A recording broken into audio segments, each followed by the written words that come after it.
Termine cette émission avec Pierre-Michel Carniel, bonjour. Salut Kelly. Et aujourd'hui on parle de Erasmus après Exactement. le Brexit.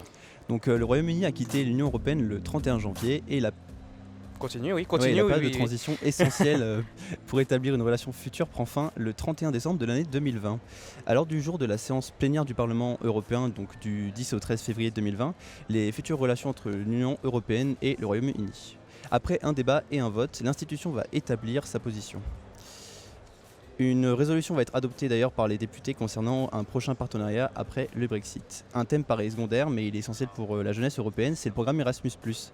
Fonctionnel depuis 1987, c'est plus de 300 000 étudiants quand même qui partent chaque année pour un autre pays européen. Et l'expérience dépasse bien plus le monde académique, et elle est reconnue comme un élément qui favorise la cohésion et la connaissance de l'Union européenne, surtout chez les jeunes.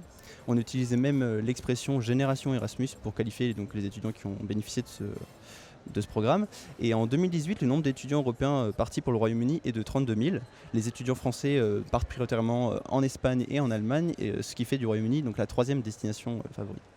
Le gouvernement britannique, lui, veut en principe continuer de faire partie du programme Erasmus+, mais cela ne devrait pas être un problème puisque d'autres pays non membres de l'Union européenne comme la Turquie, la Serbie, la Norvège font partie du programme Erasmus+. Mais le point central des négociations, c'est la contribution financière à ce programme. L'inquiétude des étudiants européens est notamment celle d'une potentielle augmentation des frais de scolarité. Quand on pense à des frais de scolarité plus élevés pour les étudiants non membres de pays issus de l'Union européenne. Et pour les étudiants britanniques, c'est la peur d'un barrage aux possibilités de travailler dans les pays de l'Union européenne. Mais parce que le Brexit est plein de rebondissements, il est préférable de prendre ses précautions et de ne pas trop spéculer sur l'avenir d'Erasmus+. Les conclusions prises après la séance plénière nous donneront les premières lignes et idées de ces négociations. Et donc on peut se demander qui de l'Union européenne ou du Royaume-Uni va mener la danse.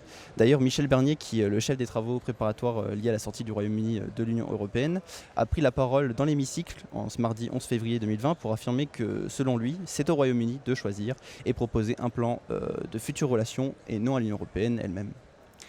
Merci beaucoup Pierre-Michel pour cette chronique. C'est ainsi que se termine ce Wunder Parlement, très court cette fois-ci. Toutes les interviews et chroniques sont à retrouver en podcast sur radio-mne.com. Merci aussi au service universitaire de l'action culturelle de l'Université de Haute-Alsace, donc l'UHA, pour les étudiants. Merci aux étudiants d'avoir joué le jeu pour ce Parlement. Merci aussi à Joseph Auster pour la technique du Parlement, à Mathias aussi pour la vidéo. On termine ce Wunder Parlement. Bonne fin d'après-midi sur Radio MNE et merci de votre écoute.